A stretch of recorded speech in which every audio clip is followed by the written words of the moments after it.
Imagine a quiet town disrupted by the sudden appearance of a teenage boy who seemed to materialize out of thin air. He couldn't explain where he came from, had difficulty speaking, and carried a mysterious letter. This is the enigma of Kaspar Hauser, a story so strange and haunting that it continues to baffle historians, psychologists, and conspiracy theorists nearly 200 years later. The arrival of a mystery. On May 26, 1828, a young boy, approximately 16 years old, was found wandering the streets of Nuremberg, Germany.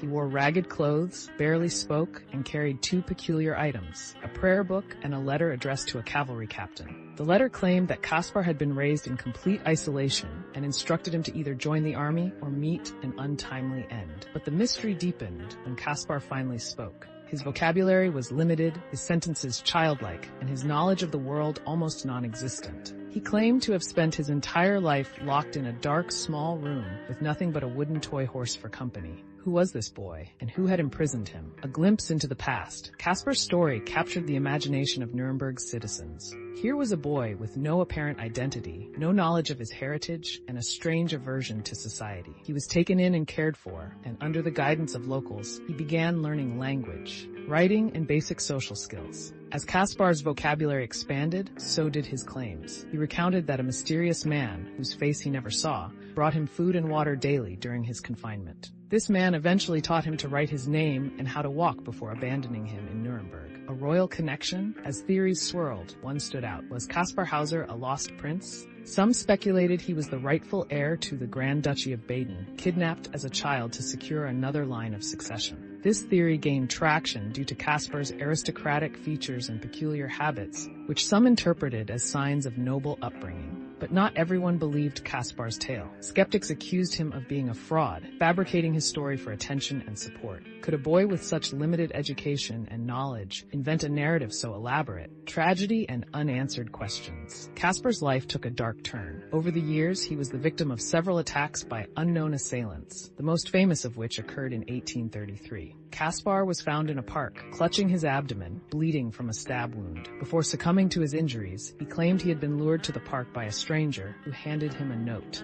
The note, written in mirror script, cryptically read, "I come from the Bavarian border, near the river. I will even tell you my name, MLO." To this day, no one knows what the message truly meant. Was Kaspar silenced to protect a royal secret, or was this the ultimate act of self-destruction by a troubled young man seeking to preserve his myth? The legacy of Kaspar Hauser. Kaspar Hauser's story has endured for nearly 2 centuries because it raises more questions than answers. Was he a victim of unimaginable cruelty, a pawn in a political conspiracy, or a clever impostor who fooled an entire city? Even in death, the mystery remains. DNA tests on his remains have offered conflicting results, leaving the possibility of a royal connection unresolved. His life and untimely death continue to fascinate historians, inspiring countless books, films, and debates. What do you think? Was Kaspar Hauser a forgotten prince, a tragic victim, or a master manipulator? Could the answers to his story still be waiting in the shadows of history? Dive into the mystery and share your thoughts in the comments. Don't forget to like, subscribe, and hit the bell for more fascinating stories that challenge everything we think we know.